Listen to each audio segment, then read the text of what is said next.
person he is.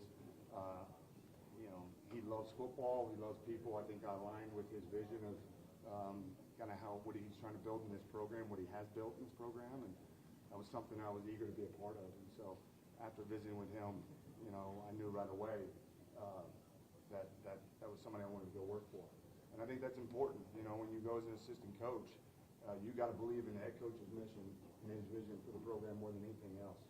And you got to be loyal to that. You got to work your butt off for that person. And he's somebody I have a lot of respect for without knowing him much prior to this. And but somebody that even over the last 6 weeks I've even gained more respect for. Just he's prepared. He's detailed. Great relationship with his players, with his coaches. He's constantly coaching his coaches up, and I think that's what the best ones do. They have this unbelievable passion for the game and teaching the game, and it's not lost who they get to do it with. And so it's an incredible opportunity for me, and he was a big reason why. I assume you had quite a few options wanting to go into college ball.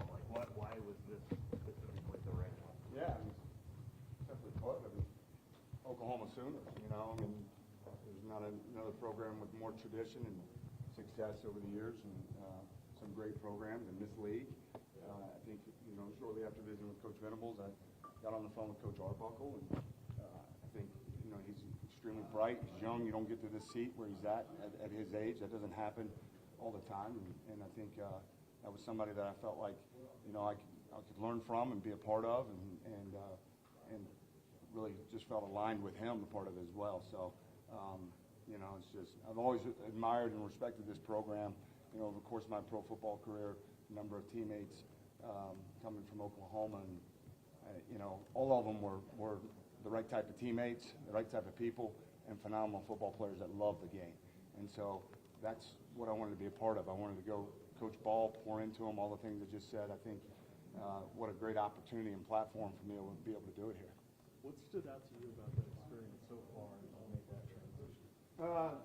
Just, that what I felt in my gut about what I was so excited about this opportunity has been everything plus some, and I think coming from my career of playing in Tennessee and Dallas Cowboys, I felt like there were some bright lights, and sometimes when you peek behind the curtain, you never know what that's going to look like. It's been incredible, where it's a big stage, there's high expectations, the standard is the standard, and we know what that is here, and you guys know it as well, but also just the approach to it every day. It's been unbelievable. The people that I get to do it with, the drive to find an edge, to give us an advantage in these games, the recruiting, the day-to-day, the impact of the players in the off-season, and just seeing, how they go about it every day. It's been incredible.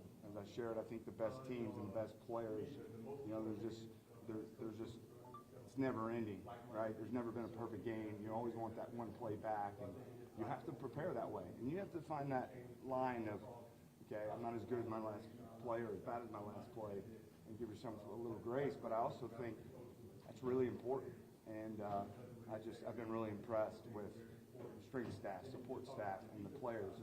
Whether it's a new guy or it's a guy that's been here 5 years, they work the right way. And give yourself a chance by doing that. Jason mentioned a little bit there, but just the last couple of weeks you got to know these players. What's maybe stood out about you? Yeah, well, one, I would just say from my group, it's been interesting because a lot of new faces, with two new guys coming in out of high school, 3 new faces in through the portal. So, you think about that, over half the guys are new.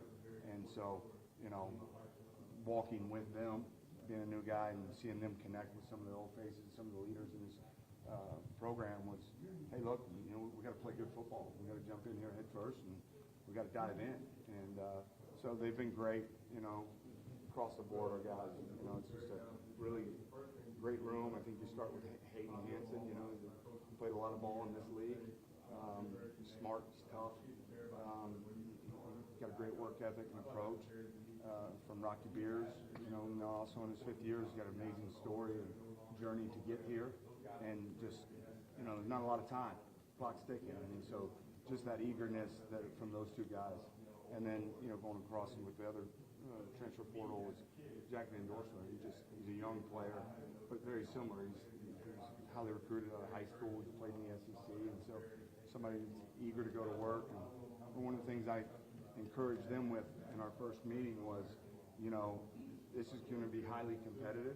And, I don't know that we have a position group on this team that, has less snaps in an Oklahoma Sooners uniform. We got a lot to prove. We got to play a lot better. But at the same time, you can be a great teammate even though you're competing at the same time. It's important for me to establish that within our room. So I've been really pleased with how they've gone about that. Jason, I'm sure it was tough in high school. You were leading. What were those conversations like? Yeah, I mean, it was hard to tell them goodbye. Really, we had a lot of fun building a great program, and I just honestly can say that I gave it everything I had. I did so much. I got so much respect for high school football coaches because, no job too big, but there is no job too small when you're a high school football coach. And, that humbled me. That was a great experience. And honestly, when I took that job, I kind of thought, hey, I'm going to put off my college or pro coaching career for a little bit, and as I shared my family and what that was going to look like after a long playing career. But I think I got it wrong, because one of the things that coaching's coaching, and if anything, it reinforced, you're starting from scratch. How are you going to, through economy of words, to teach? And so I feel like I became a lot better coach, even though it's high school football, and so I think that's equipped me. And I think they knew this time was probably coming, and they were sad and disappointed. But I think one of the cool things I always said in our program was, this program is not about any one person. And the best teams I was around, that's the way they approached it. And so they're excited for me for sure. Jason, when you're an early thoughts on Roger? Yeah, I spent just a little bit of time with him in Sooners in the Desert a few weeks back, and so just got to visit with him briefly. But I think I would echo the same thing that a lot of people have already said. Is just he seems really, really smart, intelligent, bright, has a plan. I think everybody through this process, without knowing very well, that really sticks out. He knows what the standard is at Oklahoma. He really embraces that, and I've just been really pleased to get to know him and how gracious he was to us on that trip. When you took this job, DeMarco was on Yeah. staff, and I know you guys would probably have a long-standing Yeah. relationship. I guess, what role did you play at all when you came here, and then obviously then leaving out to all the Yeah. Chiefs? He was great just to have him early in this process. We went on a couple of recruiting trips early on, and just all the logistical things that you don't have enough time when you're getting thrown in to the fire. He was great. I could text him or call him, and not feel like I'm hounding him too much. So he's one of my dearest friends. To be able to play together and have that time. I'm excited for him when the opportunity, but he's been really good for me. I think anytime you take a new job in this profession and you hit the ground running like I did, and like all of us probably do, how quickly can you normalize it and eliminate all distractions and focus on the things that matter? And I think when you have somebody like that that's been here, played here, and been on staff, he was a great resource for me. So, it's part of the business. It's the way it goes. Excited for him and his opportunity, but he's still a dear friend, and I'm thankful I had those 5-6 weeks with him because he helped me tremendously. You probably dealt with this in high school. Yeah. Great player, but everybody doesn't have your skills. How do you translate great teaching to a guy who maybe is not? Yeah, I think it's a great question. A lot of times I've experienced it in my own life as a player. A lot of players don't become good coaches just because you experience it. And it's like me when I play golf. I get a lesson. Hit it like this. I'm trying to hit it like that. I can't hit it like you. You got to teach. You got to study it. And you got to articulate. Why am I successful? How are we going to do that? You got to put pen to paper. You got to find how kids learn. You got to know what their strengths are, the things they got to improve on, and you got to put a plan in place for them. And so I think that was one of the things that allowed me to be a successful player was, not that I wasn't talented, but I certainly wasn't the most talented. And to find an edge was get the answers to the test before the test, and constantly finding ways to create an advantage for yourself. And I think that's what coaching is. Giving your players an advantage, constantly teaching them, and techniques, scheme, the mentality that it takes to be successful in this league week after week, that's something I have a lot of confidence in my ability to teach that. And it does help that my experience in playing, figuring out a way through people that have poured into me, and some of that's just figuring it out on your own, all the nuances that go in to allowing you to be successful. And so I got a lot of confidence in that, but you're right. I think one of the things that happens to players is they struggle with that, but I think on the flip side of that, kind of contrary to that, is the ones that do, they're pretty good, right? And, I think Mike Vrabel's a great example of that, and so, that's a great challenge for me to look at that as a blueprint. Dan Campbell, those type of guys, and so I think one of the things getting into coaching was that approach, is, learn from the guys that didn't have success and focus on the things that what those guys did to make that transition to be successful. And so, again, I got a lot of confidence in that to be able to teach that within the offense side, particularly tight end. So what's been your thoughts on the recruiting so far, the recruiting angle of coaching so far? It's been great. It's been a great opportunity for me.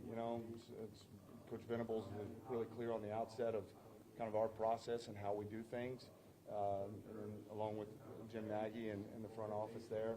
I think, the alignment, the communication going through that process has been awesome. And so, like anything, I think one of the things I look back on is the relationships I've had with some amazing coaches, and along the way there's some that you don't keep up with, and you've got to build trust, and you got to be honest with them and build a relationship. And so it's been a great experience. On recruiting, are you allowed to say anything about We're not, the players particularly. Yeah.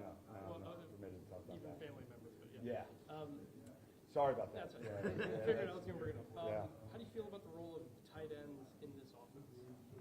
I really like that. I think, I certainly, wouldn't have took this opportunity. It's a great privilege to have it if I didn't feel like it was going to be a pivotal part of it. I think you look at what Jaron was able to do under those circumstances last year, it's incredible. To move over like that, that doesn't happen very often. And then to have success the way he did. I think Jaron deserves a lot of credit, being able to learn it on the fly, but I think Coach Arbuckle and the staff as well deserve a lot of credit to be able to get him equipped to play in this league. So I think that's really exciting for me of what the tight end position can be, both in the running game and the passing game. what's it been like working with Ben Arbuckle and just his offensive scheme? Yeah, Ben's been great. Coach Arbuckle, I think, you spend 5 minutes with him, in the meeting room watching film, talking ball, you see how bright he is. I think one of the things that really kind of sticks out to me is, being complex in how you present it, but simple and how it is to be able to digest for the players. And I think that's kind of the art of it, to be able to be multiple and to attack the defense in a number of different ways, but not making it too complex for your players. You want your players to be able to play fast, to play free, everybody on the same page. So I think that's one of the things that really sticks out, and I saw that early on, was his ability to kind of articulate that and then put pen to paper on how we're going to teach it. And so I know he's really excited to kind of take on year 2 and the growth that we can have. And I think we all know that what the standard and expectation is, we've got to play better on the offensive side of the ball. Coach Arbuckle has been great as far as just teaching the offense, but then being open to, hey, hearing suggestions and ideas. And I think one of the best teams I've been around is when you get people around the table and you come up with ideas, ultimately, as offense coordinator, he's going to make those decisions, draw a line in the sand. But it's been great over the course of the last 6 weeks of just open dialogue, communicating different ways of doing things as we adjust and evolve and kind of put together this offense. So can't say enough great things about him. Jason, I assume you've had NFL opportunities to coach. Yes, sir. Are you worried about the time demands of a college coach? We see a lot of guys, not just DeMarco, Jay Valet, did the same thing, take an NFL job. It seems like it's a lot more conducive to a normal life coaching in the NFL. Yeah, hey, everybody's different. I mean, I would agree with you. It seems like that's a little bit of a trend right now of guys going to the NFL. But look, I think playing in that league for a long time, and it's an amazing league. And I'm so thankful for all the opportunities that I have. But I'm really excited about this, and I think part of that is kind of what I said on the outset is the relationship and the impact that you have with these young men. Not that you can't have that too, but really be hands-on in those formative years. That's something I think we're going to do a great job of all the areas you can touch the player outside of just ball, and that's important. You want to build relationships that last, and certainly we're going to demand excellence when we're on the field. We got really high standards, and I do. That's one of the things that I love about college football is the opportunity to really get to dive in and have a deep relationship with these kids as they grow into manhood. You touched on Jim Nagy earlier. Yeah.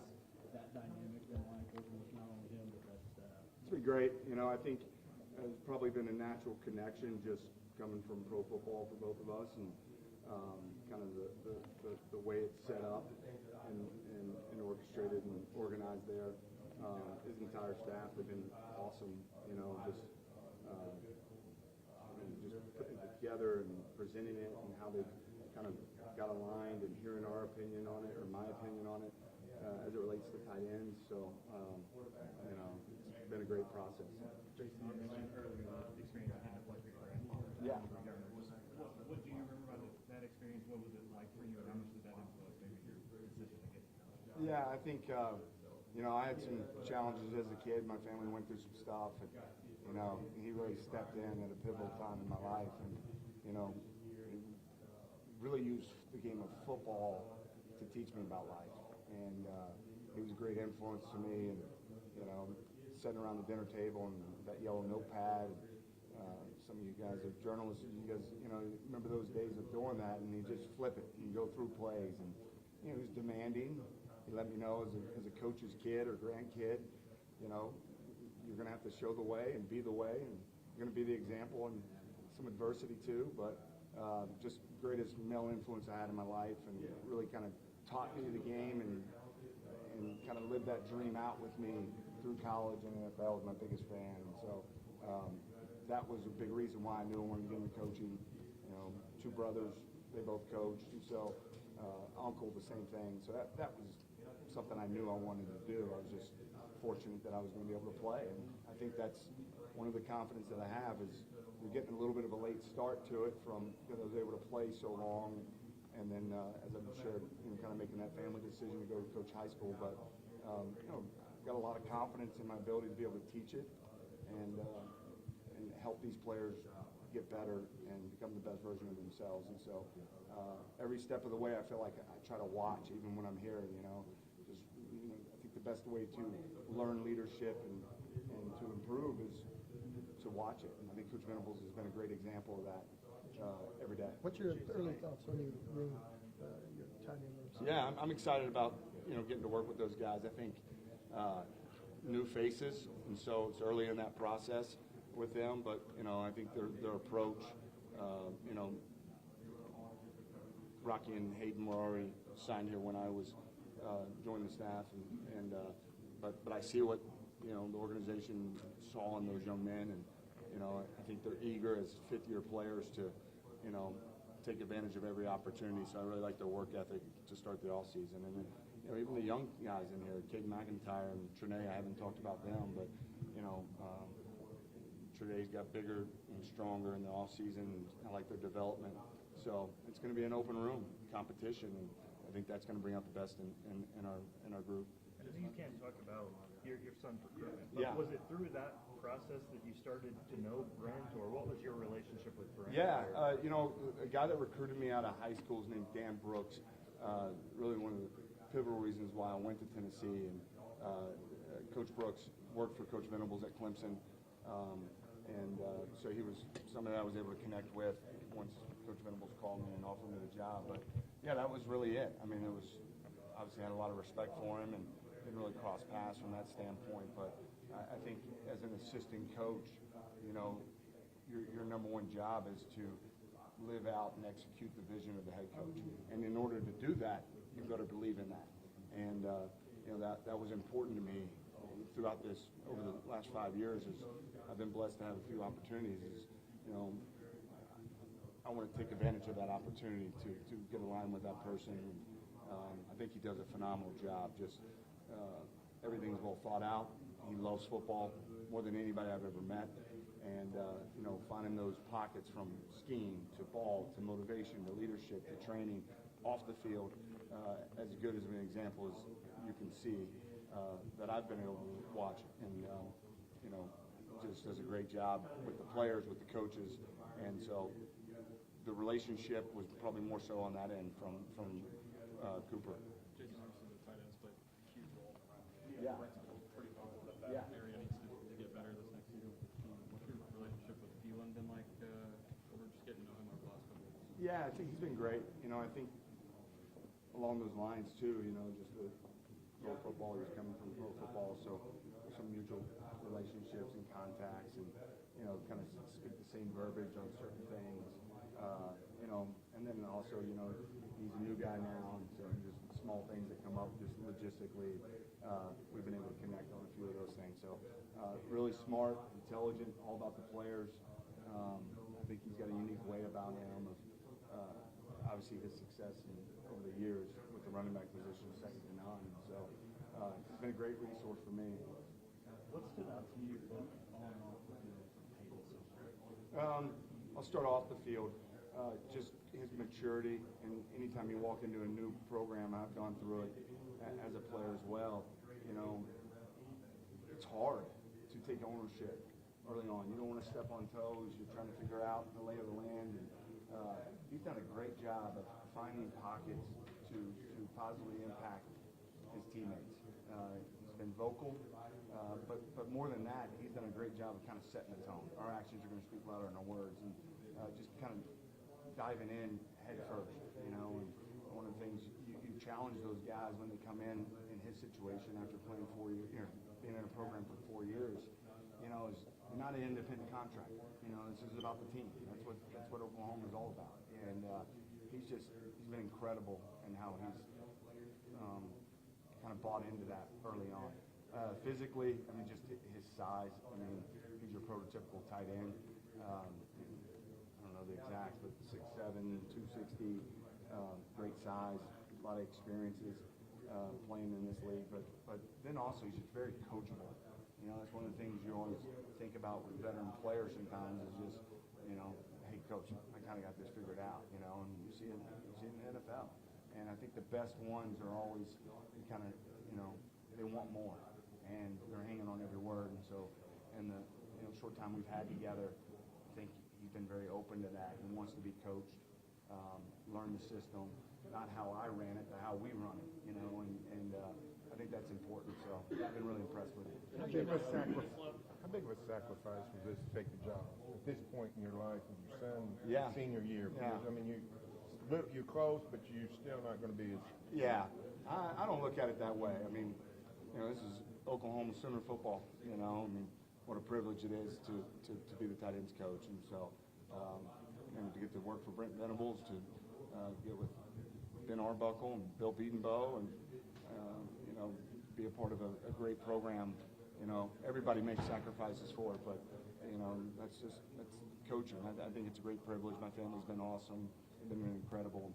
My wife knew this was something we wanted to do, and just feel really blessed by the opportunity I've been given. You've played with some great quarterbacks in your career. You coached some really good ones down at Liberty. What has maybe impressed you about John Mateo so far? I know it's not been a long time, but his demeanor. I think one of the things I've seen John do is you get to a place in your career, and I was kind of eager to watch and just kind of see him go through it with the guys. Is a lot of it is you're hearing it for the 20th, 30th time in these meetings, and he's been so patient and really taking a great leadership of getting with those guys and, hey, let's go do this today, let's go do this, and taking the responsibility of part of this is my job, even though it's really our job, but hey, I want to get these guys up and running, and want to make sure we're on the same page, and to not feel bogged down by doing that, but more so of an excitement of this is my responsibility. So I think just his demeanor, his overall demeanor, I've been really impressed with. And then the other thing that I would say is just, every great player has the self-confidence to be self-critical. And I really think in my short time of looking at him is he's looked back and there's plenty of things you can say, the injury and, switching schools and new guys, all these things that you can make excuses about. And everything I've heard from him is just ownership of areas that I can be better and what I'm going to improve on. And I think when your quarterback does that, when your best players does that, it kind of sets the tone for your program. So I've been really impressed of how he's gone about that. Oftentimes on this stage, and you hear the criticism sometimes, it can negatively impact you, and you can isolate yourself. And I haven't seen that at all from him. I've seen quite the opposite, and that's good. I think that's what elite quarterbacks do, and that's what I've seen from him. And then the last thing I'd say is just the athleticism that he brings. He's strong lower body, really accurate with his throws, and he holds himself to a high standard, which I think bleeds out to your entire offense. Okay, we need to wrap up.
We're going to get started with Jim Nagy. Just get a thumbs up and the cameras are ready. Okay. If you have a question, raise your hand and I'll write you down. Jim's going to start with an opening comment. Hey guys, it's been a while. Signing day was the last time, so a little bit's happened since then. It's been a lot of fun. Been a lot of fun. Went into the off season with a couple of main objectives, and that was one to retain the core of that college football playoff roster, and then just create as much competition, increase the competition in every room. And I feel like the staff's done a pretty good job of that. So really giving the coaches a lot of credit on the retention piece, to retain the players that we did. It's about the relationships. I think it speaks to the relational culture that we've built. It's not transactional around here. So just a lot of good things, a lot of good, really great vibe in the building. It was great. You just got to meet Coach Witten, Coach McCullough, and has Lamar been down here yet? And Lamar as well. Really excited about those guys. James Dobson in the weight room. So a lot of great changes going on. And with that, I'll open it up. Okay, we'll start on the right side. First row, Mason Young, Tulsa World. Yeah, Jim, you just talked about it there, but being able to retain a lot of the core from last year, how big was it to get Kid Lewis and Isaiah coming back? Yeah, that was incredible. So there was 3 guys that came to me asking about, reaching out to NFL GMs and kind of gauging where the league was on them, and Kip and Isaiah were 2 of them. So yeah, those guys both had opportunities to go to the NFL, and so to get them back is huge. They're both leaders for us. I think everyone's, heard me say game day Kip is different. It would have been really hard to replace his juice on game day. So we're glad we got Kip back, and Isaiah, it's hard to lose playmakers. So really cool to get those guys back. I'm just curious about what you think you've taken from sort of the first year you were here into this, and just made it better in terms of, whether it's going after certain guys, keeping other guys. I don't know. What have you learned that sort of translated to make this as successful a go as it seems to be? Well, what I've learned, I don't know how much time we got up here. I've learned a lot. No, I just think the biggest thing over the past year, because, yeah, it feels a lot different standing up here now than it did a year ago. There's been a lot. Just getting the process, the structure in place, building the trust factor with the coaches. Yeah, it's been a lot, but we're just in a totally different place right now than we were a year ago. So yeah, everything's a learning lesson. I was just left Brent's office and we were talking about some things, and just even going through the December portal for the first time, retaining the roster, we kind of had to massage that process a little bit, because I spoke to the team in late October before the Tennessee game. A lot of schools at that point were already talking to their players about coming back for 2026, and I told the guys, I'm like, you win these next 4, we're in the college football playoffs, so let's stay focused on the 25 goals. Some of these schools don't have anything left to play for. So but going through that process, I mean, if I would have known where some of the portal numbers ended up, going on the retention side, maybe we would have been able to keep a couple more players. But I thought, it's a constant learning process. It's every day. Yeah, Jim, you got so much resources to allocate for players. How important is it to know how much to spend on the guys on the market and the guys to retain? And is it purely economical, or is there an art to it? How would you? Yeah, Barry, I would say that's probably the biggest challenge right now in college football for someone in my position, is just there's no transparency across the landscape of what is being paid. So talking to friends in the NFL, I mean, if they want to go get a left tackle in free agency here, which I think I think we're coming up here on NFL free agency, but they know what they're going to pay, whether it's a solid starter, a Pro Bowl left tackle. They kind of know they're within a range. I mean, college football, the lack of transparency makes it difficult. So yeah, we do. We've got great resources, and part of our resources are our coaches and our players.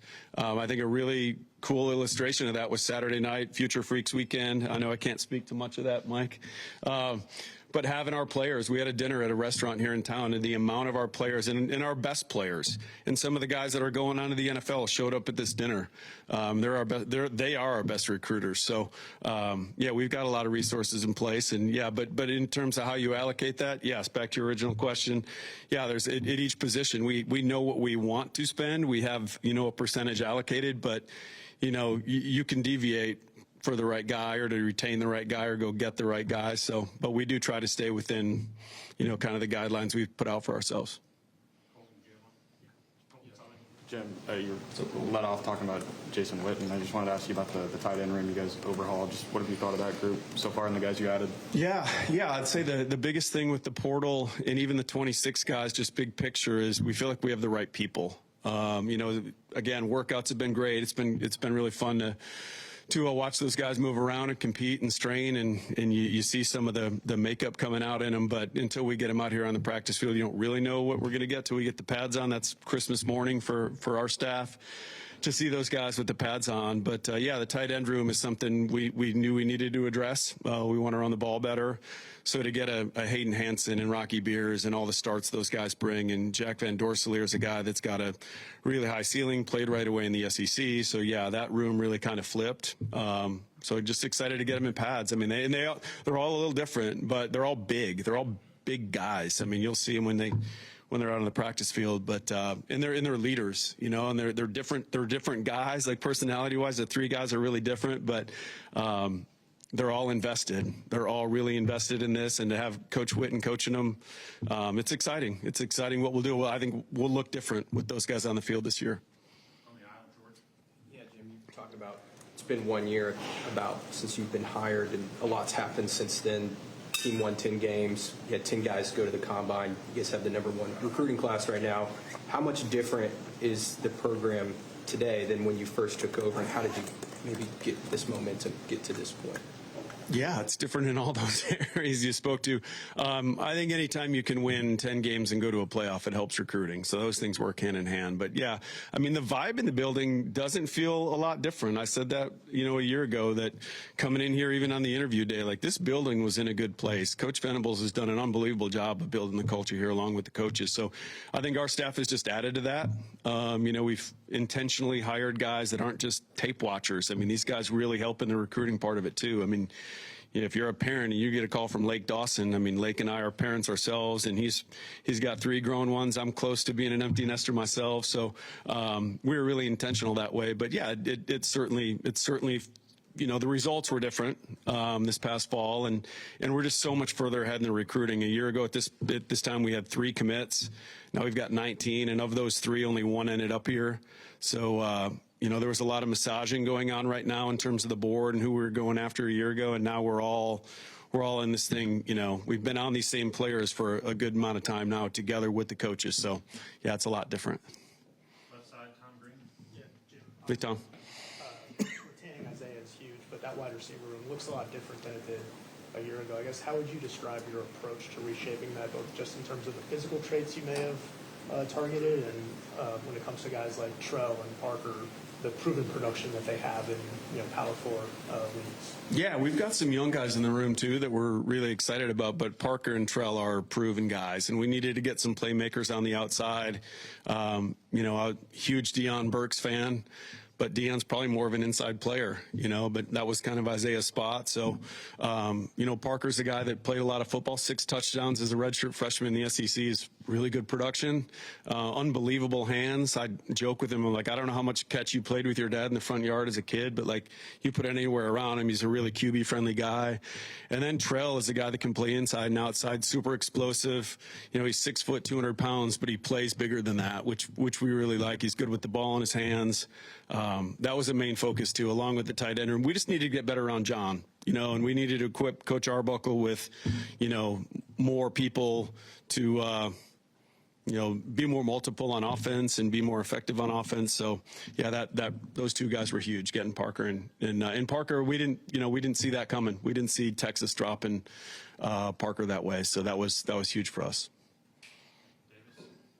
Yeah, Jim, you talk about kind of the linebacker room. You had some shuffling there. Just what did you see from Cole from Michigan and bringing him in to kind of fill that spot? Yeah, I think anytime you play against another team and you do the advanced scouting work on them. I mean, Cole's a guy that we really liked when we did the advanced work for Michigan. And then he's big. I mean, the guy's just a hair under 6'4". He's 230 pounds. He's like a 10.8 broad jump. I mean, this guy's a really explosive athlete. He was a stats major at Michigan, and I took 2 stats classes at Michigan. I didn't do real well in them. So he was actually a stats major. It tells you.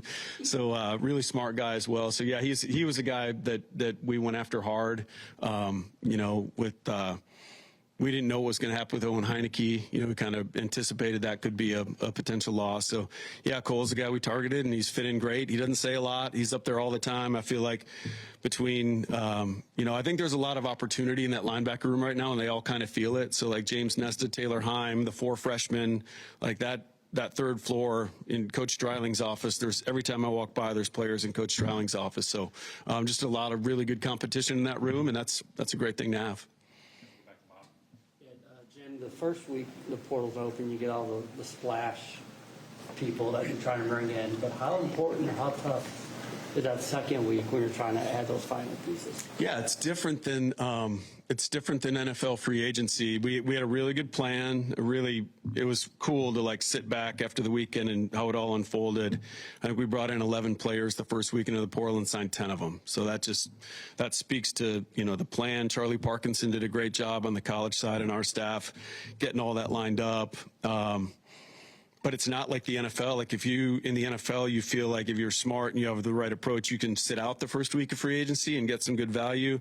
That was not the portal. It's kind of an inflationary market. The longer you sit out, the more the prices go up for guys that are lesser players. So I thought that's how it would play out, but that was a good, learning lesson as well. But no, we really got aggressive for the guys we think could come in and play and fill a role right away.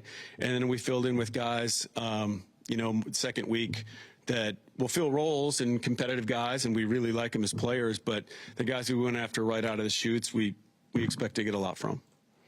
Staying in the front, Josh McDaniel. Well, maybe if you bonded with Roger Kinney already and his vision for athletics. Roger, you want to come up here? No, Roger. We're all fired up about getting Roger here.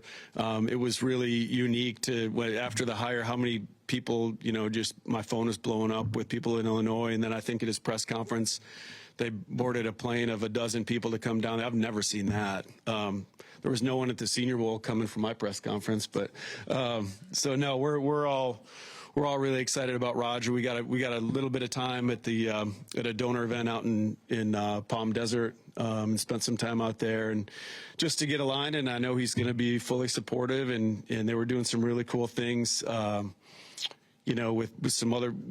Won't get into it too much, but they were doing some really cool things at Illinois football that we're not doing here. That I've kind of been a goal of mine to maybe get to that point. And now that he's already coming from a place where they're doing some of that stuff, I'm excited about. So yeah, fired up. Operationally, how is the relationship with you and Brent now after having gone through that whole thing for the past year? You mean like process-wise? Yeah, it's been awesome. I stood up here at the first press conference and I said, we're going to be on the same page. We have to be. I just left his office and we talked through that again. Like, we have to be in full alignment. Our relationship is the most important one in the building, so we have to be aligned. And I think this past weekend shows we're moving in a really good direction. We will never bring a player into this program that Coach doesn't want. We're going to attack guys that Coach Venables and I have a shared vision on, and when he's got full conviction on a guy, we're going to go get him for him. So, it's been great. Part of recruiting is sales. I'm not a great salesman, but that's part of the reason I took the job. I believe in Brent, and I told that to the recruits and their families this weekend. That's the reason I'm here. I was in a job. I liked my former job. I wasn't looking to get out of that job, but to come here with a guy like that I believe we can win national championships with. That's what it's all about. So no, we're in a great spot. The building's in a great spot. There's just a great vibe right now. So again, coming off Saturday, there's a lot of really good momentum. So you're catching us at a good time. But everything's really positive right now. Right here to my left, Kerry Murdoch. Hey, Jim. A lot gets lost, I think, with people talking about NIL, but obviously the ultimate goal for players is to get to the NFL. As a front office, is there an advantage that you have as a program, being involved, with the Senior Bowl, being able to advise guys on how to handle things post-college career? Yeah, I hope so. Sure. There's just decades and decades of relationships there. So I think the biggest thing is they're going to, NFL teams are going to trust what they're getting coming out of Norman, Oklahoma. Again, I'm never going to lie for our players. Those guys, the general managers, those are guys I started out with 25 years ago on the road with. So I'm not, but I don't have to lie for our guys. This is a great program. Knock on plastic, but we off the field, I look around. There's a lot of other programs with headaches that they're dealing with. We don't have any of that here, and that's again testament to Coach Venables and the coaching staff. But so no, we've sat all those guys down before they went off to combine and everything. We just did it with the rising seniors. We did every rising senior got with a member of our staff. I think we split it up. We all had 3 or 4 guys. I think I did Mateer, Peyton Bowen, and Kip, and went through like a mock NFL combine interview. We taped it, we videoed it. We got them feedback. So, yeah, we're trying to get those guys ready. But the coolest part of the combine, everyone saw Deion Blazes 40 and Grayson and Spears Jennings. I think all 3 of those guys were the fastest 40 in their group. Someone can correct me if I'm wrong, but they all blew it out, and you can see that on TV. But the coolest part for me was just my phone blowing up with guys over the course of the 4 or 5 days of Indy of, man, so-and-so just walked out of our interview room, and he crushed it. So, yeah, just getting those guys prepared, and so hopefully there's value in that. Yeah. You mentioned just the results of the combine. Is there anything that you guys do as far as, getting those guys with trainers or making sure that they're training the right way? No, their agents handle that stuff. But again, you're not just gonna get fast or get explosive from January to February. So again, I think that's a testament to all the work that Schmitty and Coach Dobson and the guys have done down in the weight room over the guys' careers here. You don't just train for a couple of months and do that. So. Second row left side, Ryan Chapman. The offensive line had great retention with the young guys you want to bring back. How is that process as far as backfilling some of that depth and also infusing competition for this group going into the spring? Yeah, it's good to get those guys back. A lot of starts. So, yeah, we added almost over 8,800 snaps this year in the offseason. I think we were top 5 in the SEC in most snaps gained and top 5 in least lost, or however you say that.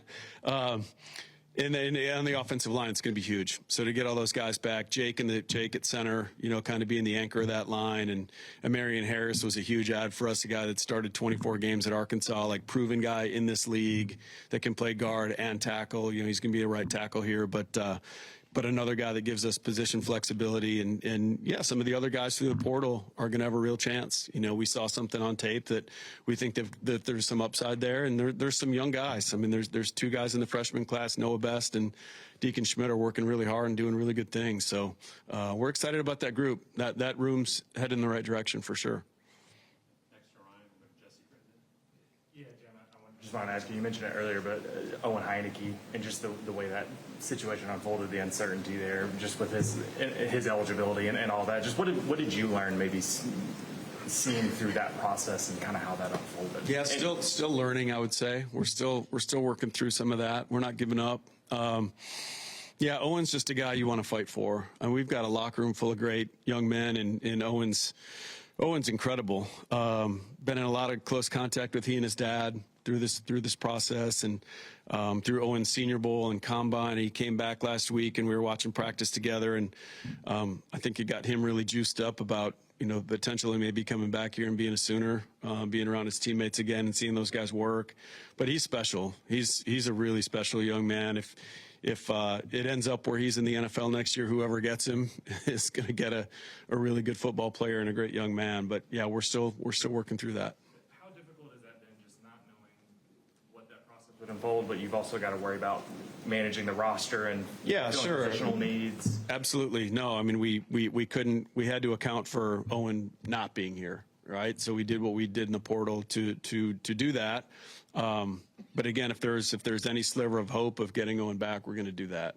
And again, it's not hard on me. It's the hardest thing on Owen. I mean, he doesn't know where to focus his time. I mean, my NFL draft, am I doing that? Am I chasing that? Am I going to be a Sooner again? So I know it hasn't been easy on Owen, but at his maturity, like, he's handled it great. But yeah, it's been a lot harder on him than us. Hey, Jim, wondering about the portal schedule change and how the calendar's been altered. You don't have the spring portal. Yeah, it's great. I was going to ask, do you like the change? Has it benefited you and your staff? Yeah, I'm going to like it when we get to April and there's not another portal again. Yeah, I mean, you just work with whatever's in place. So, and that could change next year, but this year we know there's not a spring portal. It's going to be good. We're going to have a spring game, so that's nice that we're going to be able to do that and be out in the stadium and get after it a little bit. So that's great. But no, you just deal with whatever's put in front of you that year. And in college football, you got to be ready to pivot. We talked about that a year ago at the first press conference, and we'll be ready to do that. But yeah, the December portal was, again, I think if you had a plan in place and you were ready for it, it was great. I loved our portal process, so couldn't be happier with it. Third row, Brandon Drum. Yeah, Jim, they had a big round table for Washington. With no current GMs in it? Yeah. Yeah. No current GMs. Yeah, no one with boots on the ground? Yeah. That's crazy. Smart. But what's your overall thoughts of some of the things you heard coming out of that, maybe potentially where things are moving forward, or where you hear it's maybe I'm gonna shoot you straight. I didn't pay a lot of attention. We were getting ready for the Future Freaks weekend, and I didn't have a lot of time to pay attention to that. James Hale. You've talked about the retention piece a little bit. And Brent has talked about the longer a guy stays in the program, the better off he's going to be. And in today's time, guys are flying out and things like that. You guys did a pretty good job of retaining players. How much do you talk to those guys, and how much are they buying into the longevity of being at a place like Oklahoma can help them do what they want to do at the end, which is play in the NFL, instead of just chasing a dollar or whatever? Yeah, I'll say everyone in the building works really hard at the relationship and creating a culture here, and that's real, and talking to the parents that were in town this weekend and the players, it's almost easier when we have those weekends on a game day, because I just tell them, go out in the stadium and watch our players. Like, watch them coming on and off the field, and watch them celebrate with each other. Like, a lot of schools preach brotherhood and all that. I think it shows up on the field. but yeah, so that goes into the retainment part of it. And then I think when you see guys come before you that develop in year 3 and year 4 and stick with it, like whether it's Grayson or, Fabechi, some of these other guys that, have breakouts in year 3, year 4. I mean, even Jaron Kanek, for a guy that switched positions and stuck with it and worked hard and was about the right stuff, that helps, when they see the guys in the locker room having that success. So it all feeds into itself. So we're always going to work hard. We want to live, we want to retain our players. We want to recruit and develop and retain our players. And again, we lost a couple guys, a few guys that we would have loved to have had back, but that's just not the reality of college football anymore. And they wanted to go start somewhere else, and that's great. We look forward to seeing those guys at their next stops, and hopefully they're killing it. That's all I have time for. Thanks, Jim. Thanks, guys. Appreciate it, Jim.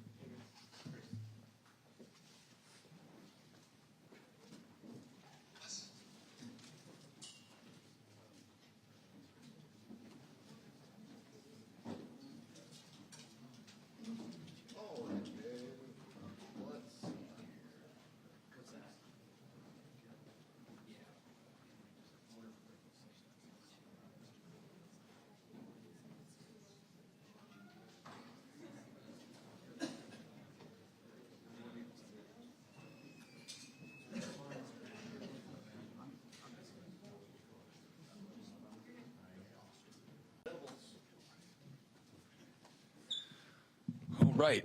Good morning. Good to see everybody. Even you. I'm just kidding. A lot of excitement, enthusiasm, momentum kind of coming off of last year and 7+ weeks of training with our players, building the team, and certainly that's an ongoing process.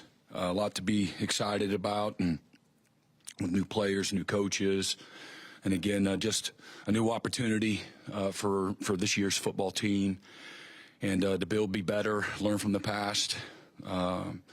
This will be the next several months, obviously, foundationally, what our season's going to be all about. We challenge our players, look back on the last several weeks, the last couple of months, and the next several months here in front of us right now to decide what type of a season that we're going to have. And I want our guys to show up every day incredibly intentional about fighting for the season that they desire. And that's what I've been able to see with again, it's a small sample size, a group of players that, again, really competitive. They care about the quality of their work.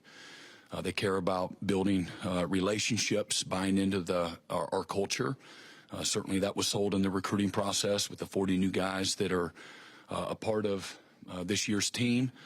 But I don't ever take that for granted either, with the returning players. You got to start completely over from the ground up and build it, like everybody's new, because at the end of the day, they are with this year's football team. So that's really been the focus over the last, again, several weeks. We've been spending a couple of days a week with speed school and working on becoming a faster football team at every position, be more explosive, our ability to accelerate and decelerate, in this modern day age of training and the sports science that goes, along with that. Really important that we're very conscious in how we train our guys, and decelerating is every bit as important as it's ever been. So, we've made tremendous strides in the weight room with our guys. I'm just kind of combing through, our roster, and from Coach Dobson and their staff. Just been doing all the testing here the end of last week, the beginning of this week, finishing up our 8th week of training to see where we're at. I think it's always good to be able to quantify the hard work through gains in the weight room, and some of the transfers made really good gains, but you really see it, with all the 17, 18-year-old freshmen, the gains that they've been able to make, tremendous gains in our squat, our bench, our hang cleans, things of that nature, our speed, those types of things. We spent the other 2 days of the week doing all the mat drills, the stuff that really kind of challenges your manhood when it comes to the sport and being a football player and the capacity that you can compete with. And I love that part of our out of season program, and it's been maybe the cleanest that it's ever been in the 4 years. This has been the less correction and the less motivating, and we're going to coach them hard and motivate and inspire them and hold them to incredibly high standards, but less guys bent over and needing a trash can and things of that nature, just this time of the year. And I've seen it a lot over the last several decades, and this has been a really clean out-of-season program. So I'm really excited about that, seeing our guys show up every day and compete at a really high level, tremendous capacity. The competition that we've been able to have several days a week as well. A lot of guys can find out a lot about themselves through that process, and then again, I think you develop a lot of confidence, leadership, accountability. You can't hide. You just can't blend in. When you get called to the middle of the ring, man, you got to show up and show your teammates what it's all about. That you understand from a competitive character standpoint what we're expecting, and you nurture that and you develop that. But that's been a lot of fun to watch that process as well. I'm really excited about the new coaches. I know I talked about them a few days ago, and I'm sure you'll have a few questions, and glad they had an opportunity to get in front of you. But 3 fantastic coaches that we've been able to bring in to our football team, and the football knowledge, their ability to teach, their ability to motivate, their ability to inspire, their ability to develop toughness and relationships, recruiting acumen, being great teammates, on the 3rd floor in the hallways. There's, as I said, I went into it with the mindset I'm not going to compromise in any space when it comes to the things that we're talking about, that I just spoke about, and really I feel like that we hit a home run in all those areas with each of the coaches that we brought in. So really excited about them. They all have their own way of doing things, but they got great juice and energy, and the players, and that was kind of my number one focus, is making sure I brought somebody that could be there for the players. They're going to help our players be better players, obviously better, just the X's and the O's, teaching them the game, not just teaching them what to do, but teaching them the game of football, being great teachers in that regard, being very detailed, being able to show the players have a sense of credibility when it comes to the buy-in that they need to have in that meeting room and on the practice field every day, where the players knew without question that these are guys that are going to help make me better.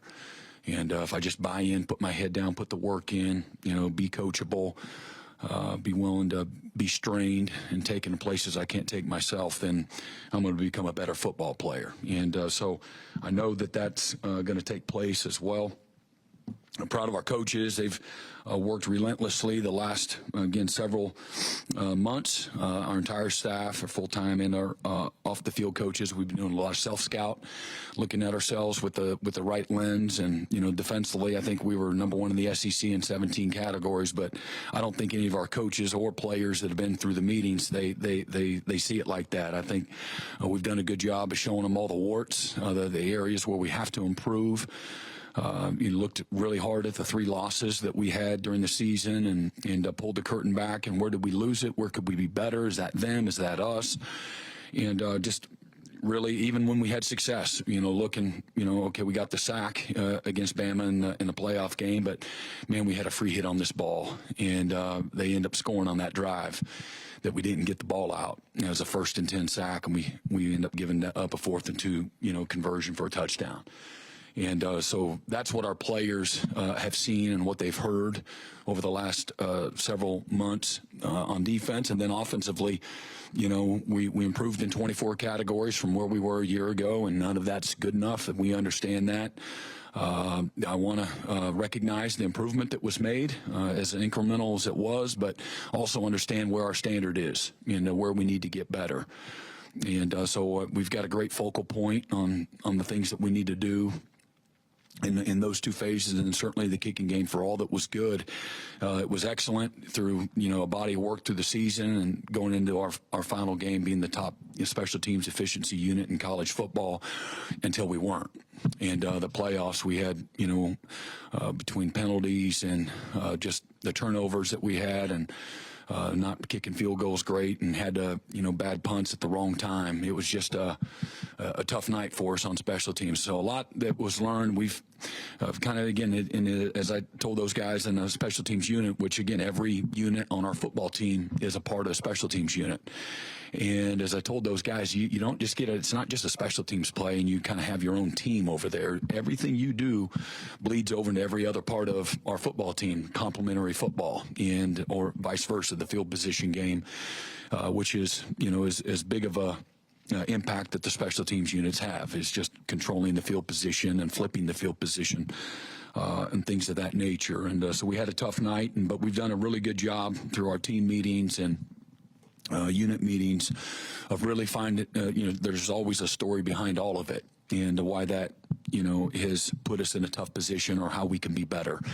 And but offensively, obviously, and as a football team, we got to be much better in the turnover ratio. I think that kind of goes without saying. Indiana was close to plus 20.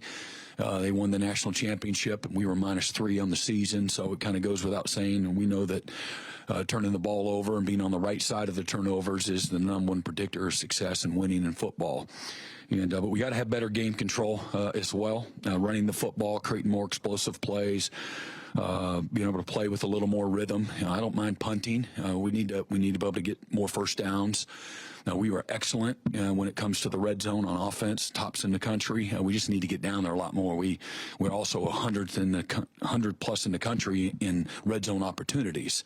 And but when we got down there, we were terrific. And so we got to find better ways in moments where we can be more cohesive and stay in rhythm. Offensively, we were really good getting up to about close to the 50, but from the 50 to that 30, man, that's some of our worst ball, offensively. And there's plenty of other areas that we got to improve, and we got a really good plan of attack on how we're going to make the improvement that we need to, as we've taken a really good hard look at ourselves. I've say this a lot, but knowing yourself is the beginning of all wisdom, and you got to see yourself for not in the statistical areas, although that can point to some potential areas of concern, but really, again, where are you weak, where are you vulnerable, where do you need to grow, where do you need to improve, what's the next thing, as you move your units, your positions, our program, how we move it, forward, we move it together. It's really important. So that's what we've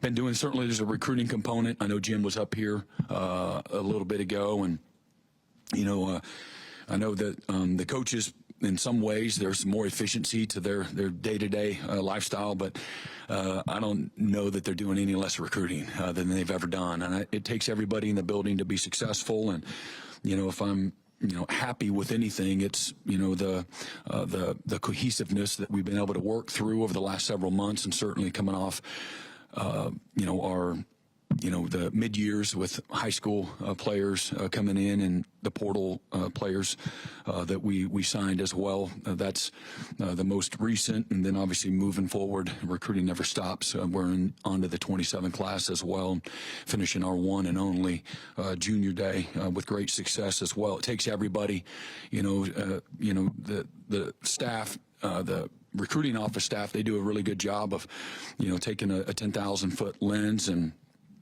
making sure that we're not looking at bad players. In the past, our support staff are guys that went and did a lot of that work. Our coaches, they're incredibly invested every step of the way. So they're still going to look at mostly the same amount of guys, but most importantly, man, they've got to develop unbreakable, bonds, with the players that we're recruiting and the families and the trust. You got to build the trust, and you can't do that overnight. It takes a lot of, focus and a lot of work and a lot of time, and to build those trusting relationships. You got to create a vision for the future for the players. They want to know what's the plan from a development standpoint. That might be the number one decision maker for a recruit. Contrary to popular belief, every once in a blue moon it might be money, but it comes down to what's my opportunity and what's the plan for development, and then do I have a relationship that I really feel is the kind of relationship that I want to have if I'm going to choose this as my forever home. And so coaches, they've done a fantastic job, as well as Jim and their staff. It's been a lot of fun, building this, the right way. Molly showed up here as well. I know there was a press release in regards to Molly Jacobs, and she's done a fantastic job, and all of our support people. For the spring, got 106 players that'll be here for the spring. I'm going to give you just some nuggets, and some of this you might already have, but I bet a lot of it you don't. Returning defensive production. If I peeled it all back, what's coming back on defense? We got about 50% of our production that we had last year, and 50% of the tackles, 45% of the TFLs, 52% of the sacks, 80% of the interceptions, 60% of our PBUs, 50% of the quarterback hurries. And, I hadn't seen these until yesterday, but I knew we had a little more experience coming back on offense. And I think we have 7 starters coming back, if you counted David and Jaden as starters, although, I think David started the least amount out of those 4 DTs. But I'll count him as a starter. 7 on offense, 7 on defense, and we've got all 3 of our starters back in the kicking game, with our punter and our kicker and the snapper. But returning offensive production, we got 90% of our rushing yards. We didn't have many rushing yards, but we had 90% of them coming back. 9% of our rushing touchdowns, 95% of our passing yards, just under 50% of our receiving yards, 50% of our receiving touchdowns. And then the special teams, 100% of all of our production and our special teams return game. Our returning players wise, we have 66 guys returning from last year's football team, 20 on offense, 31 on D, and 7 in the special teams. And 250 career games started, 143 on offense and 107 on defense. Now that's including transfers in the games that they started as well. And then, again, 40 newcomers, 22 freshmen, 10 on offense, 11 on defense, 1 special teams, 18 transfers, 13 on offense, 5 on defense. And, again, 144 career games started, 122 on O, 22 on D as far as the newcomers. Okay, thought that would be appropriate to kind of get through some of the wordiness of that.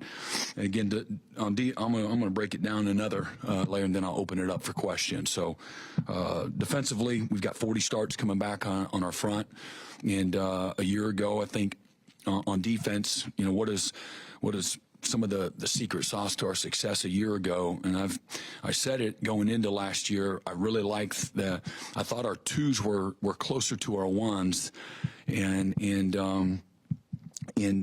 this year there's going to be a bigger gap, and just on the surface. So we'll see what we can do, and that's what I've challenged the coaches, man. And I'm going to say the same thing at linebacker, and I'm going to say the same thing, in the secondary. We got a few more guys back in the secondary, but 33 starts at linebacker is it. And, that's with Cole Sullivan thrown in there. And then at DB, we got 56 starts coming back. On offense, we got quarterback 31 starts, running back 16 starts, receiver 67 starts, tight ends 47 starts, offensive line 104 starts. And obviously, again, of our 7 starters on offense, you got 4 guys up front, and that's Heath Ozida, who has started 10 career games. He's not included. When I say 4, he can be he might be one of those starters too. But that's assuming that you got Jake and you got Ryan and you got Mike and you got Eddie, and then you got Heath in there as guys coming back, and then Amari and Harris, from. Arkansas is not included in what I'm talking about there, but and then so as you see, you look and compare apples to apples there.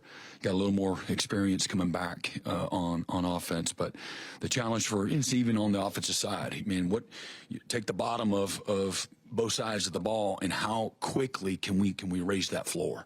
I think that's going to be ultimately what defines this football team. And I'm anxious to see that. You know, how fast can we bridge that gap? How quickly can we get these guys to play closer to a 1, even if they don't become ultimately a 1? How quickly can we get our 2s to play more like 1s? A lot of times the 1s just kind of take care of themselves, and I never take that for granted either, you know, but PJ's never started a game. And, you know, he had to have off-season foot surgery from, you know, just last year, wear and tear. And I use him, and I'll talk probably next week more about injuries and things like that. But we've got several of them that are just off-season, you know, postseason surgeries, even some of the new guys coming in that we knew as we signed them that there's going to be a little nicks and knacks. This is the time of the year to get healthy. And so we're going to do that. But, you know, but PJ's played in 36 career games, but he's never started a college game. He's in a contract year. And I say contract years only in talking about guys this is their last year of college. And, yeah, it's contract year, no doubt for everybody. But when I talk about that, I'm talking solely about guys who are, you know, the NFL sitting in front of them next year, and potentially if they're good enough. And so that's my biggest, you know, area of on the football team. I worry about all of it, but I see, you know, that I got to have a little more. There's a little more uncertainty when it comes to really our front 7 in particular. You know, I really like the guys that are returning. They're the guys that we retained at every position on both sides of the ball. That kind of goes without saying, but. You know, my concern is our secret sauce was the competitive depth that we had, and there's a lot to be proved. A lot of competition is going to take place, and we're just going to end up starting the season with, you know, a few more guys a little more green, but, you know, obviously we're going to feel good about them. So with that, I'll open it up for questions. We'll get to some here, not going to be able to get to everybody, I'm sure. All right, Jenny Carlson. Right, you talked about your new coaches a little bit, but could you dive into the weeds a little bit more about Lamar? You obviously, your defensive staff has a lot of guys that you have previous experience with. What was it about Lamar that made you want to bring him here? Yeah, I really like his background, where he's been, the coaches that he's been a part of, the staffs that he's been a part of. I like his story. He's got a great story on how he's gotten to where he's at. He's had to do it at different levels of football. You know, the guys that he's recruited, the guys he's developed, certainly play a part into all of it, the schemes that he's been a part of. That from an exposure standpoint, to be able to marry with our scheme, the things that he'll be able to bring to the table, and then being a coordinator was something that I thought he's going to give him a lens that's going to be a benefit to the players that he coaches. He's going to have an understanding of how the front end and the back end tie together, and the complexity, you know, some of the decisions that we make, why we do that. I think there will be less of a learning curve in that regard. And being a tenacious recruiter, being a great human, is a guy that he's got, there's just lots of other reasons that you get excited about, and this is down the list, but a guy that's had, 3 degrees, got his master's of business, and I think that starts to kind of peel layers back that are important to me, that this is a guy that's not taking shortcuts. This is a guy that, man, has some substance to him. And then why would you be interested? Because he had lots of opportunities, turned down lots of college jobs, lots of NFL opportunities in the middle of this process. Certainly had some leverage, because he was still getting paid by Michigan to find the right job. But this was the job that he wanted. And for the right reasons, he and his wife are from Texas. And so, getting a little closer to home. But that was down his list. I think most importantly, he wanted to be in this system. And have an opportunity to be in that staff room with the coaches that we have, and then was low maintenance in the whole process. We announced it, a couple of them at one time there, but he was ready to, the moment I offered him the job, which after an exhaustive search, I spoke and interviewed over 10 different DB coaches from across the country, both in the NFL and in college. Certainly we looked even in-house, and as well, because we've got capable people in-house. But those were the main reasons. With Lamar, he's been fantastic with our guys up to this point. Okay, stay on the right side, Mason Young. Yeah, Brent, from a retention standpoint, to be able to get Kip Lewis and Isaiah Satania, convince those guys to come back for another year, just how big is that? Yeah, huge. Obviously, experienced players play at elite level at times, and Isaiah might have been my most favorite football player on our team. I'm gonna make somebody mad, hurt somebody's feelings. Good, but I loved Isaiah, his competitive spirit, the way he strains, his durability. He's a great practice player. He shows up every day with the right kind of mindset to compete, selfless in every way. His preparedness and readiness is elite, and it's great to have, again, his production, his experience, his leadership. And again, I think he elevates everybody around him. Kip, again, I love watching Kip play on game day. Kip, his focus and his why to come back was, great wisdom. I'll let Kip tell his own story there, but his motives are pure. And one of the most disruptive, linebackers in all of college football that's invested in this program.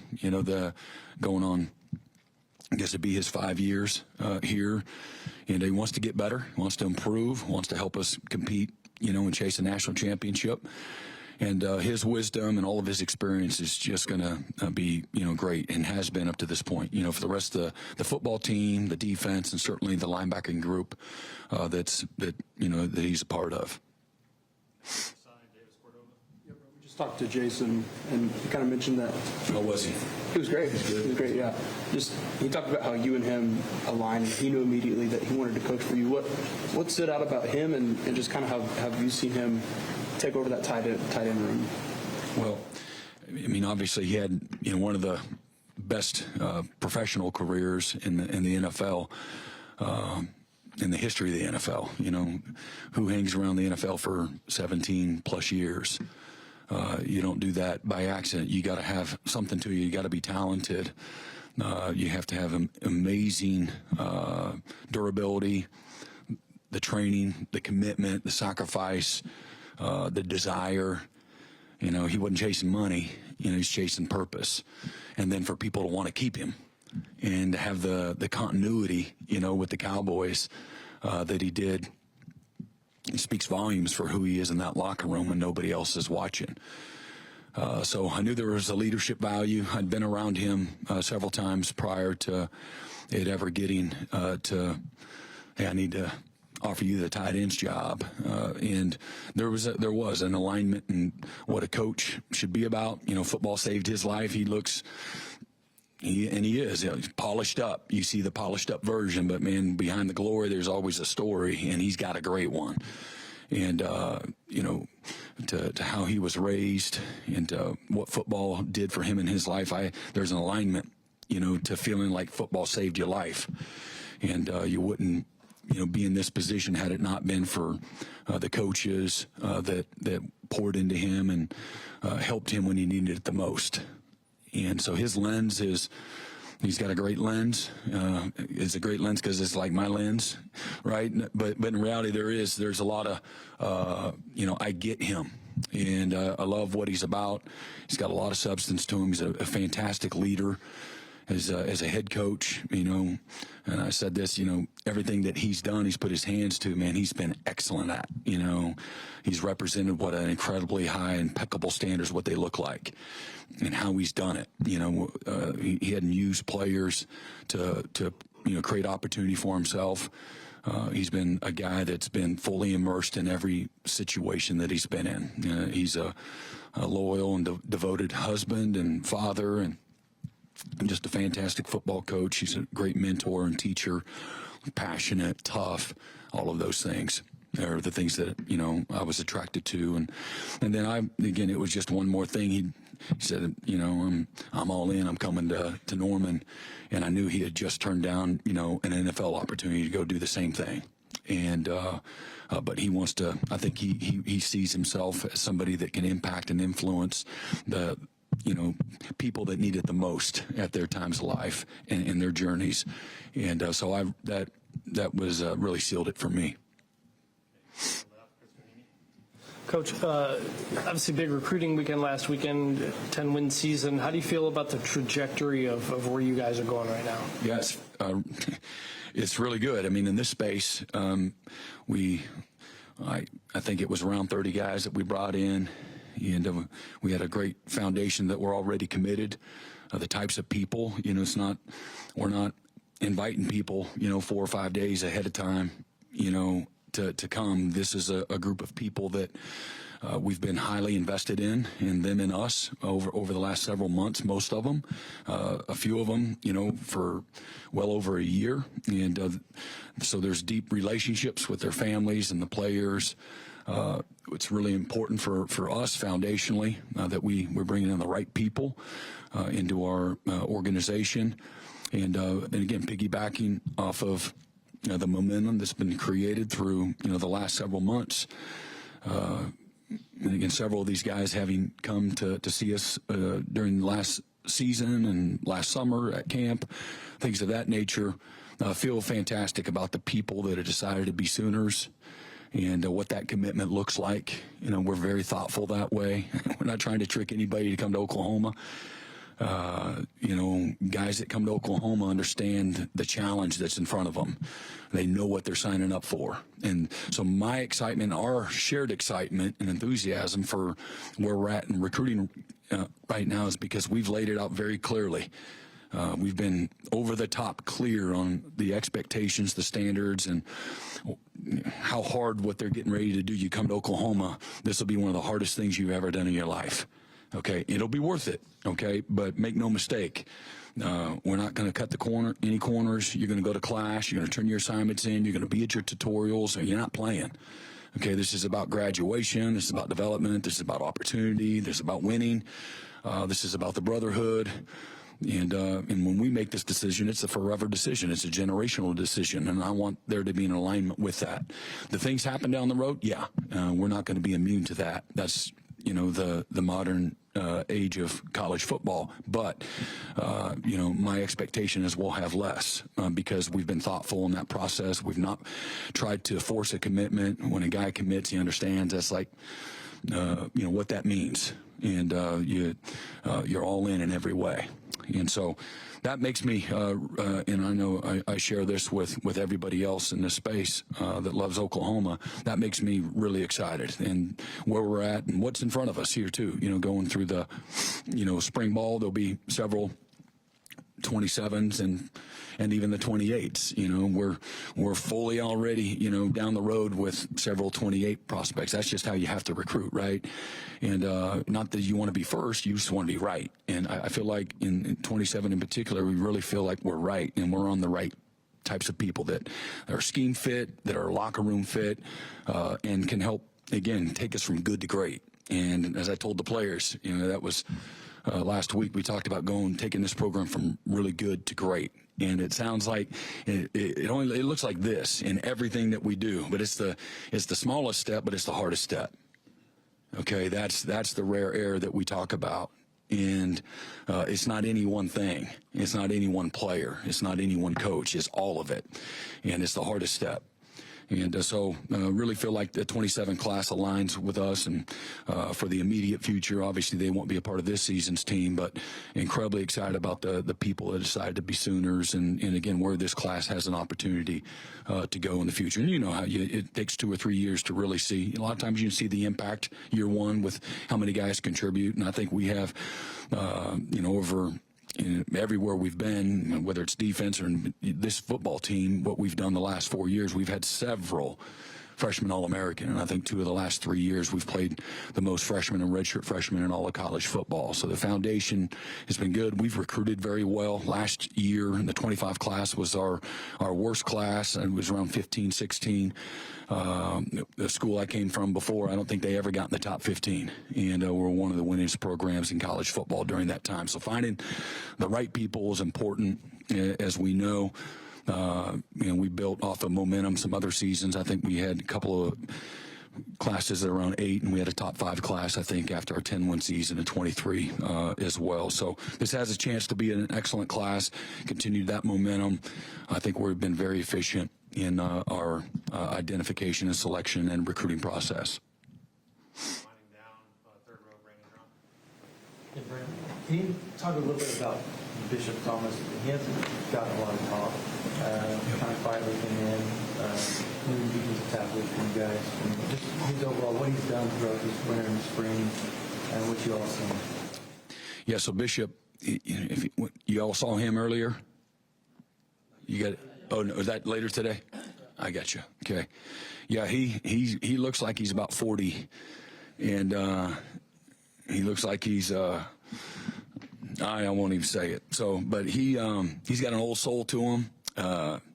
He's been at 3 schools. Was very guarded when it came to. After we watched his tape, wanted to find out how did we get to this point.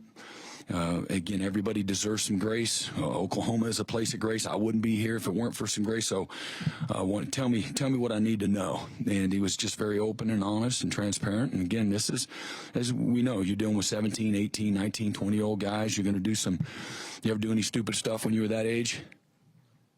Yeah, we all did, right? And not that he did stupid stuff. I'll let he tell his own story, but just a lot of growing and maturing and figuring out what he wants. His back's against the wall. He knows that. He's been fantastic since he's been here. He's developed a lot of really good habits, and he's got great focus. He's a pleaser. He's a guy that when he knows you believe in him, he wants to do well. I think from a football standpoint, what I liked about him on tape is he stayed on his feet. He was a really physical tackler. He made a lot of extra effort plays. He knows how to use his hands very well. His block rec was excellent. He's not a real big guy, but he played big. He played strong. He knows how to torque his body and be able to hold his own. And so I'm excited. He's got a chance to be disruptive, and hopefully he can give us some of the elements that Grayson Halton did. Will he? I don't know. We'll see. But he's got some of those traits with his quickness, his ability to stay on his feet. And he's a 285, 290-pound guy he's gotten to the front of the line. He's pushed himself. I've really enjoyed watching him strain. He's worked harder than he's ever worked in his college career. That'll be part of his testimony. Last one, George Doyle. Yeah, Brent. I heard you say the other day that John's on a mission this offseason. Can you talk about kind of just what you've seen from him this offseason? I'm sure he was a guy that maybe came here thinking he might just be here 1 year, had kind of the hand injury up and down season. What have you maybe seen from John this offseason? Well, I would say a lot of the same. John was a great leader a year ago, and he had great self-awareness a year ago. But I think now that he has a body of work in the SEC and at the University of Oklahoma, I think that's able to help him focus a little more, where maybe he had a different level of success at Washington State. He was healthy. He did a lot of the same things here. And had at times his best football, as I said a week ago, his best football was as good as there is in college football. And how do I become a better overall player, more consistent, play within the offense, get everybody around him better? As we know, that's a part of it. Can't play quarterback by himself. And but great self-awareness, self-analysis. Certainly he's in the building every day with his coaches and very focused in that space. And I'll meet with him, frequently as well from a leadership standpoint. And again, you try to give him a defensive lens with plays that we've made some different cut-ups for him, and just trying to, I think the more you know about the other side of the ball, like intimately, deeply, like it maybe better than your side of the ball. I think that you can just elevate your game to another level. And as you know, the best quarterbacks, they play with a level of anticipation. And he's been good, and we're trying to be great in that space. And that's his focus, is taking the good parts of his game and taking himself to a great place. And then all the while, man, he's the Pied Piper. He's a great leader. He's not as you guys know, he's not a rah-rah, but he's a passionate and an enthusiastic guy too. But he's never been an over-the-top, fake kind of guy. And you can't fabricate, just being genuine and authentic. And so he's very relational with the guys. He cares about, the freshman walk-on guy as much as he does, the new right tackle. And that's some of the qualities that John has that make him, very endearing to, everybody in the building. But more than anything, I think he's probably, how do I manage this heavy weight? Although I try to carry it all by myself, I don't necessarily need to. You have to carry some, and it's a lot when you're the quarterback at the University of Oklahoma. He recognizes that, but give yourself, some grace. Attack the things. Be honest with yourself too. Have the truthful conversations with yourself. He certainly has done that. Never been a problem for him. And as you know, and you cover, all sports, a lot of people don't want to take that responsibility. They don't want to take that accountability. They want to, be an excuse maker or a finger pointer and things like that, and that stunts your growth. John's the opposite of that, and sometimes he takes the blame when even it's not his responsibility. And so, we try to the offensive staff, does a great job with it, but try to give him that balance and perspective that he needs as well. And we don't have to. If you want to get a couple more, I'll be respectful of that as well, and then I'll see you all next week as well. Yep. Hey, Brent, Smitty, Bob and you both talked about how important Smitty was in the offseason was to your program. You're moving him to the front office and you hired a new guy now. Talk about how that move, what that's done to the environment and how that's going with your football team. Yeah, I think our guys are incredibly invested in our strength and conditioning program. We've got a great staff down there. Jerry's done a great job of mentoring and coaching several of those guys, and we've got really talented people in that space. We brought in some really talented people as well. So I think that'll continue to move in the right direction without question, or I wouldn't have made that move and hired the right people and things of that nature. But Jerry, he's been a lone wolf for a long time. He has stood on his own 2 feet as somebody that's impacted and influenced young people, taken into places that they can't take themselves. He's been at the top of the food chain, the best of the best for a long time. He's a Hall of Famer in every way. And if he does something that's, uniquely Schmitty, is just a mindset and the thermostat that he sets at this incredibly high, non-negotiable space. And he's elevated young people and football teams for a long time, decades. And I think he was the only head strength coach that was a head strength coach at 3 different schools. Has won a national championship at all 3 places, and all the championships that he's been an intimate part of. I can't say enough about him. And, for me, I know of that impact. I've watched it. I align with that for a long time now. And so I wanted to find out what's next.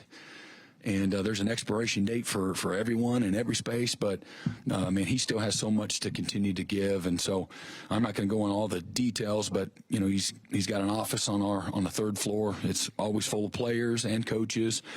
He's a liaison for me in every space, but obviously in our sports performance teams and helping me with practice regiments and things of that nature, calendar, mindset, when the guys come in the building, what that needs to look like, and just continue to enhance that. Mentor, that's not going to change as long as he's in the building. Man, he's going to have great impact with our players, making sure they get the right mindset. Okay, all right, appreciate it. See you all next week.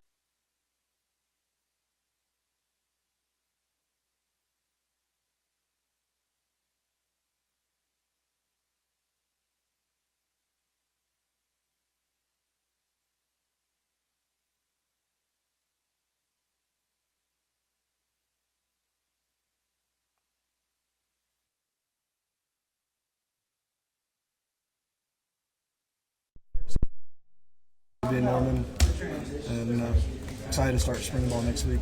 Can you talk about the decision, though, and what went into it? And we've heard a little bit about how it went down and everything in the office. Can you kind of dive into that?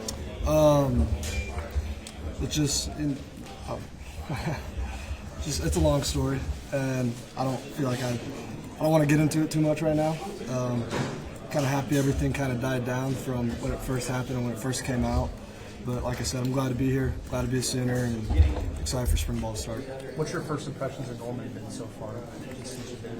Yeah, I've came up a couple times growing up, went to a couple games. I got a lot of friends up here from high school, and it's a beautiful city, beautiful town, nice college town. You don't get that in Austin with a big city, so I like it though. I like it up here. What's it been like getting to know John and work with him? Yeah, he's a great quarterback. He's a great leader. He's got a great ball. He's on you. We've been throwing a lot recently, and he's been great. Looking really good, and I'm excited to work with him this spring and get it going to the summer and the season. There's a whole, because of the transfer portal, players moving around. Oklahoma to Texas, Texas to Oklahoma, is it as big a deal as maybe fans make it? What do players think about it? I think, it's a great, it's two great fan bases going at it. In October, that game happens. It's the best rivalry in college football, and so when a player leaves and goes to the opposite side, you think you're not going to be liked, you think you're not going to be wanted, but they've accepted me with welcome arms. They've welcomed me unbelievably, and really appreciate all the guys for letting me come in and just be myself, and it's been great. When you decided you were going to transfer or go in the portal, did you have some schools in mind? Was Oklahoma near the top of the list? Did you even think about the Sooners? What when you knew you were leaving Texas, what sort of your range of schools? Yeah, my mom was just like, pick a couple schools and tell your agent. And so I picked Oklahoma and Indiana. Those were only two schools I went on a visit to, and I knew I didn't want to make it a longer process than it needed to be. I wanted to get it over with quick, and I thought Oklahoma was the best fit for me, and glad I'm here. Now, why did you have Oklahoma and Indiana at the start? Had they reached out to you, or was it something in your mind? What made the Sooners one of the immediate? Well, for me, I need to stay close to home, so I think that's why Oklahoma was in there. Indiana was in there, but they've been doing great, and Coach Kurt Sinetti's a great coach, but that's why I picked Oklahoma at the end of the day. How have the throwing sessions gone, and how is that a big adjustment coming in, new quarterbacks and everything that you have to get adjusted to, or is it not as big as we think it is? No, it's a little different. Obviously, like to spiral the ball, arm slots and whatnot. So, but it's been good. We've got a lot of work. We started, I think late January, we started throwing, and we do it 2-3 times a week. So, but it's been good though. A lot of routes on air, spot up catches. So I've been seeing the ball in his hand really well recently, and I got to keep it up for spring ball and move into the season. What do you bring to the table? What do I bring to the table? My strong suit. Now, I think I get slept on my speed. I don't think a lot of people, when they line up against me, don't think I'm that fast. But I got a little wheels to me. But I can go up and make that 50-50 catch. I think that's my strongest in taking the top off the defense. You use that to your advantage? I do use that to my advantage. Because there's tall players, but there's not a lot of 6'4" receivers, and there's not a lot of 6'4" DBs out there. I know he's not your position coach, but how cool is it to have Jason Witten on the side? Oh yeah, it's crazy. I grew up a Cowboys fan, so I got watching Jason Witten, Tony Romo, Des Bryant, all those guys growing up. So it's great to learn from him. I'm excited to learn from him. Yeah, he's a tight end coach, but I'm gonna go in his office, ask him about blocking and route running and all that kind of stuff. But it's cool to have him as a coach. You had Sark as your coach, great offensive mind. What have you liked about getting to work with Arbuckle and his offense and stuff? Yeah, I like Arbuckle's offense a lot. To me, it's more simple. It's more it's not as complex as Sark's offense, but we like Arbuckle likes to throw the ball. So that's what I like about here, and I'm excited to be in his offense. Parker, how's your connection with Sean? How's it been developing? Yeah, it's been great. We've just been throwing together. Probably in the end of January till now, we're just kind of starting to get that connection and sit down and breaking down together and try to be very positive.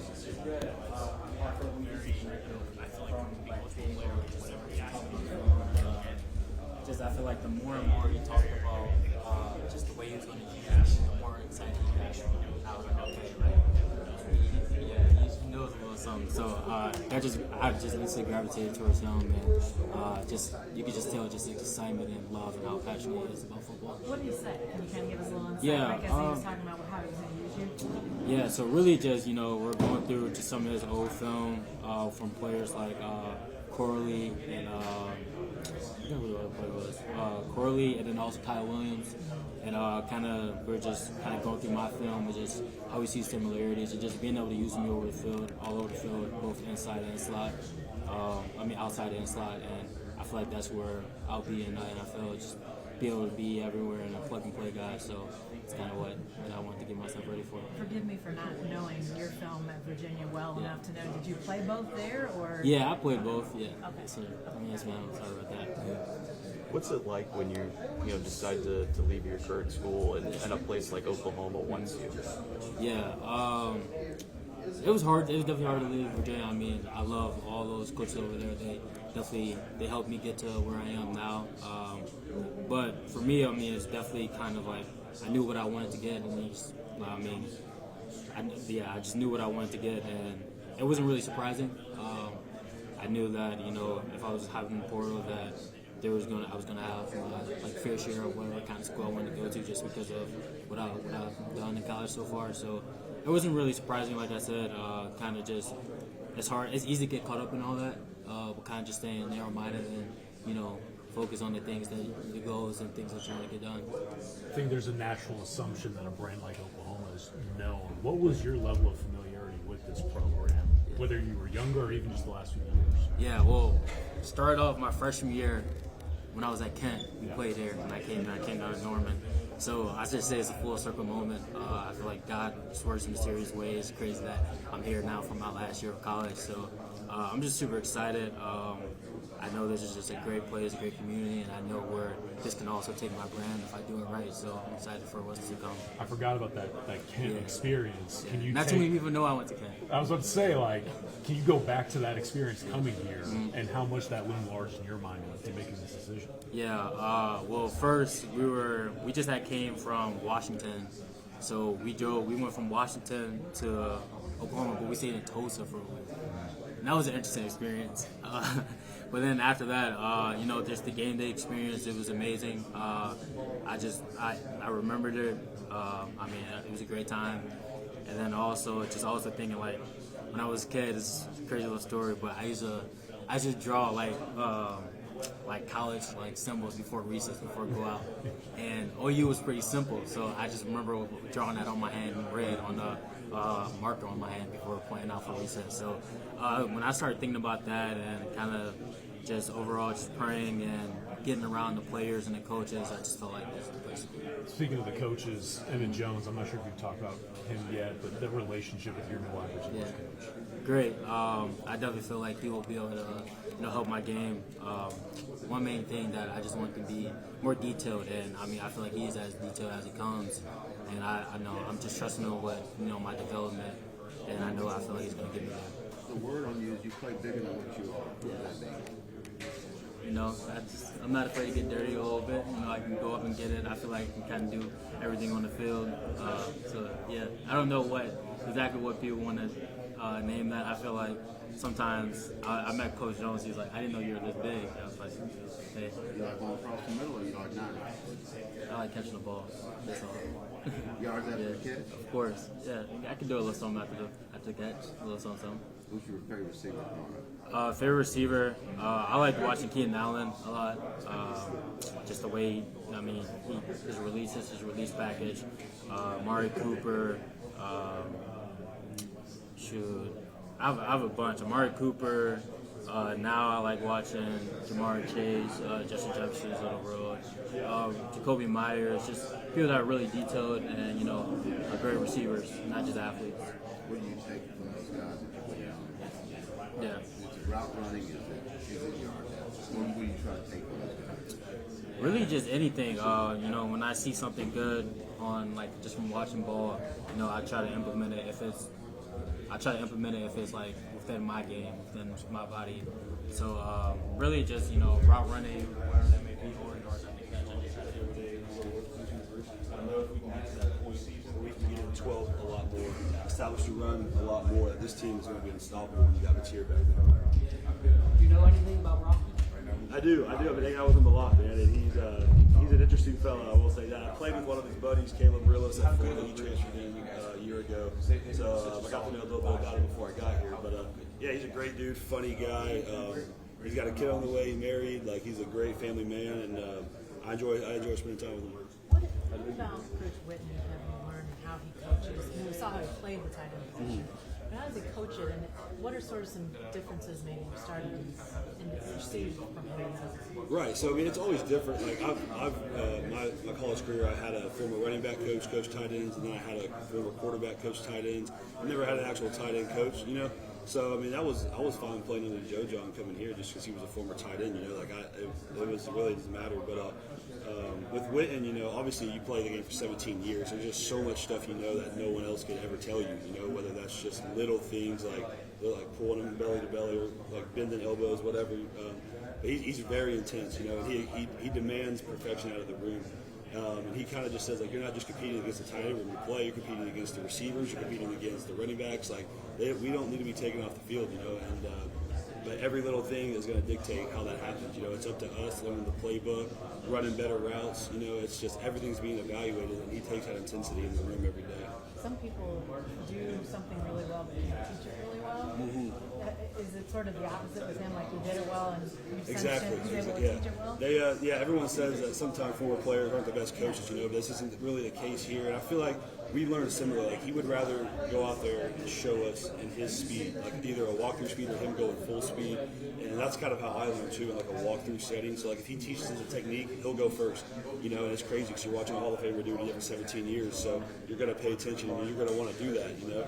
And yeah, he's very well articulated. He's very detailed, like in the meeting room. Everything's calculated in our ND periods. So.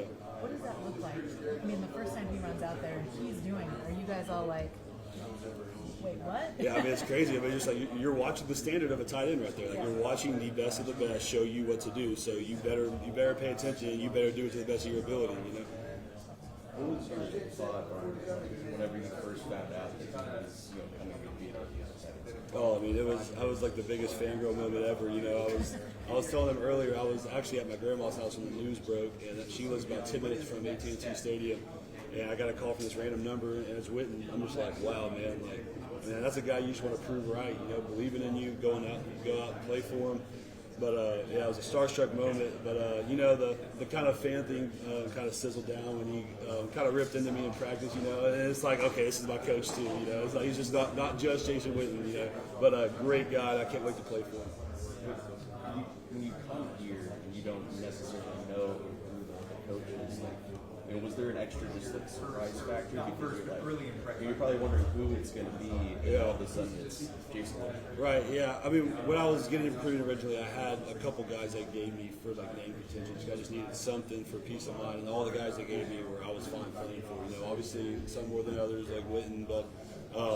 At the end of the day, the plan was always wherever I went, I was gonna lean back from my 4 years at Florida, getting developed by great coaches. I feel like I'm kind of past the basic developmental peak, if that makes sense. And now I'm just trying to fine tune things. And I mean, now that Whitten's here, there's no one else in the world I'd rather have fine tuned those last small details from my last ride for college ball. Thanks, man. What would you? Some tight ends are good at receiving, others blocking, both. How you describe yourself? Right, that's a great question. I describe myself as a traditional wide tight end, kind of like how Whitten had his game.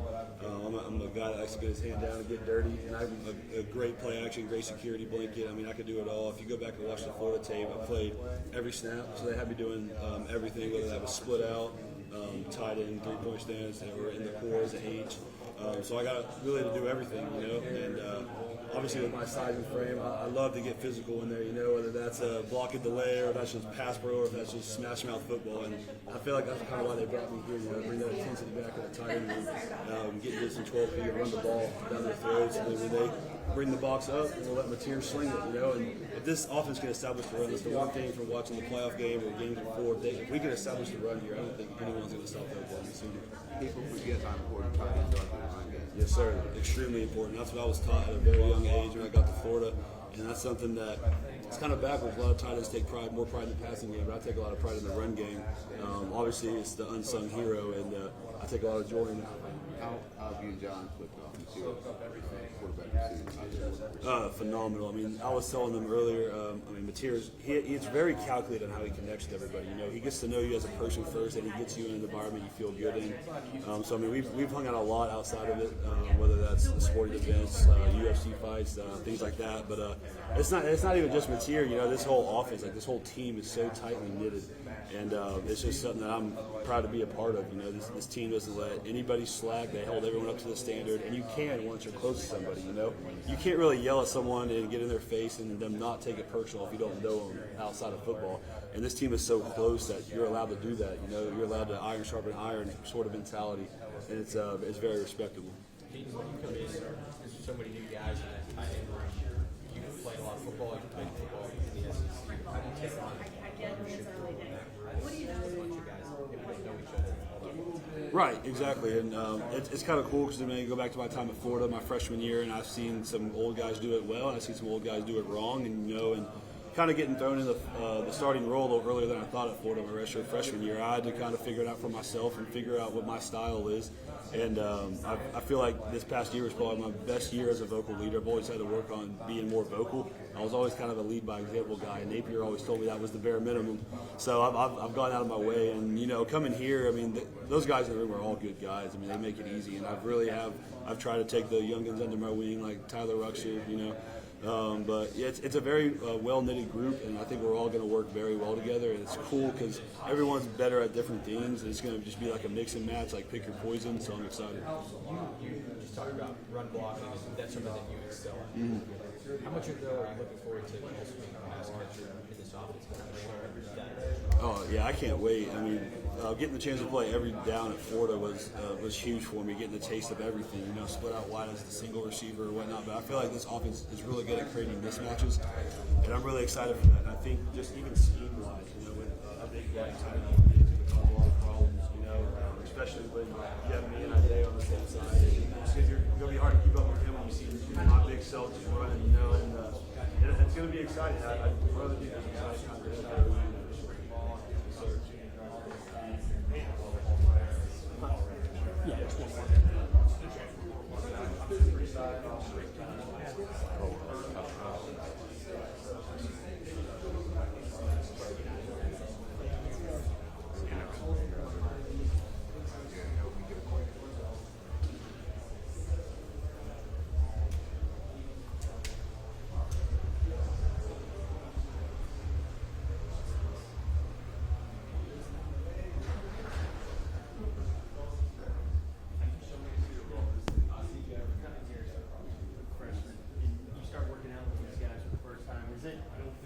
kind of a feeling of like, I'm going to show these guys what I have, or is it like, I want to see something they show? Like, how did you kind of handle that? I think I'm crazy. They love me, but it's kind of mixed of both. Like, maybe my brother. After that, I realized like I can not with me. No, Reggie just focused on basketball. So maybe she'd be open to it in the future when she has a little more time. Yeah, she's not got stuff on her mind.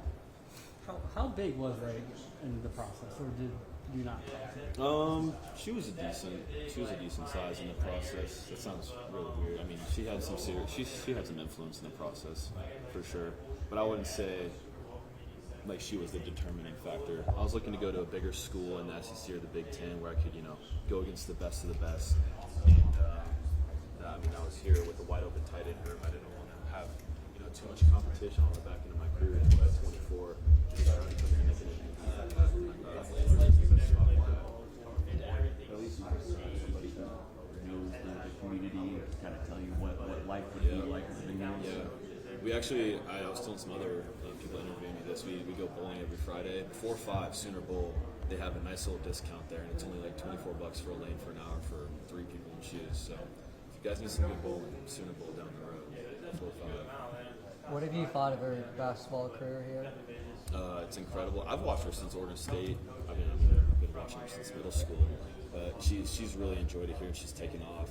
She loves Jenny. She loves her teammates here, and she said that this place has put her in the best shape of her life because they got her on strict strict diet, no Chick-fil-A, no Subway, none of that, no Panda Express. And just kind of buzzkill and improve that. But yeah, she's doing better than ever here than she was anywhere else. Yeah, I heard Jenny's got a pretty strict diet. Yes, yeah. My sister will sneak over to my house and my wife will cook some hearty meals for her. We'll just say that so she can, expand the taste palette. Are you going to Jenny dictating the diet here? Oh, absolutely, yeah. I'm not trying to be on collard greens and salmon and whatnot. It's not for me. Will you get to watch their run at all? Coming up and they're heading to the NCAA tournament and everything. Do you get to do much of that, or do you straight football? I'm not sure how that's going to overlap. I think I should be able to get to some games. I've been to every home game since I got here, so hopefully that doesn't change. Give an NIL deal this year, bowl. Is that what you're talking about? No, I don't. Get one, I want man. one though. Yeah, I want one really bad. Hopefully they give me some free bowling time or something. Hopefully this gets to them. Good enough for $24 to just free. Yeah, hopefully just like a free hour or two every week. That'd be nice. Got my own bowling ball, got my own shoes, my own little bowling shirt. I'm ready to go. Get a beers lane going. Yeah, Just beers to be lane. there. That sounds good. You're fact check this, but you might be the first 17 senior in the history of this program. Really? Yeah. Yeah. People call me Unc and Gramps around I was here. gonna ask if they call It's you pretty Unc. ridiculous though if you think about it. Going into year 7 in college, like it's out of control. But I mean, I'm gonna take advantage of it. Sometimes and just be like, yeah. Literally everybody here is younger than me. Seriously, some kids are coming in and they're 17, and there's like a 7-year age gap. My youngest sibling, Riley, is only 4 years younger than me, and these kids are 7 years younger than me, so worlds apart. What was it like when you found out that Coach Whitten was going to be here? I was pretty ecstatic. I think my dad was even more ecstatic because he was really the one watching him growing up, and Coach Whitten was in the NFL until I was like in high school, I think. But yeah, I was pretty excited to have his knowledge and his enthusiasm for the game in our room. Did you win that Catan game you were playing at the time? Catan? Catan, yeah. I did win.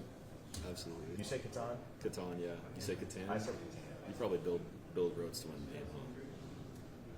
How'd you know? That's a sorry play. That's a sorry play. Never build roads to win in Catan. Never. Good tips. How is it to have Lloyd here with you too? Lloyd, I love Lloyd. Me and him were good friends at CSU